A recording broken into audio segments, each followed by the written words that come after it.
Okay, let's move on to number 4. So number 4 is a rule that's really important to me, and I hope is important to the kids workers. So the rule is to have fun, and the onus really on there is about making the leaders accountable to the children.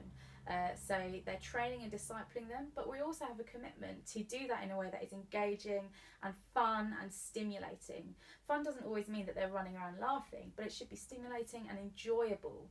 And if the children aren't enjoying themselves, then we need to know that, and we need to make sure we take note. And again, it might not be that the children put their hands up and say, I'm not having fun, although that has happened. But actually, we need to read the children. We need to be reflecting all the time, was that engaging? And particularly if a child is persistently disruptive, we need to think about, actually, are we engaging them in an enjoyable way? Do we need to change the way that we're communicating to help that child to engage with us? So that's what that rule's all about, really. Okay.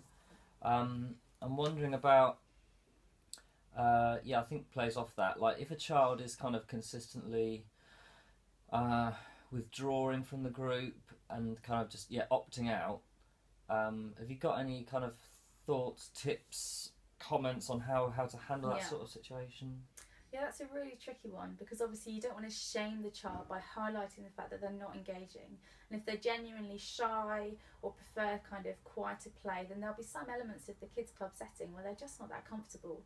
And we really need to recognise and just accept that children have different personalities just like adults, except that in kids club it's very difficult to opt out. And I think it's important to recognise that a child that opts out persistently, it's actually quite difficult for them to do, because they're going against kind of the group culture. So we recognise that.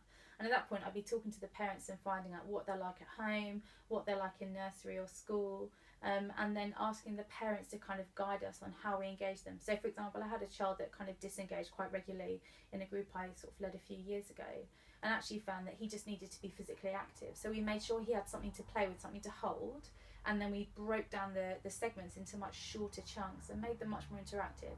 And that resolved the issue completely, and he was much happier, and the other children were really happy with the change of format too. So it's about trying to be really creative and understand, reading what they're really saying rather than just reacting to that initial disengagement. That's harder and it takes longer, but it's much more effective and ultimately respects the child more, which is a big core value for us.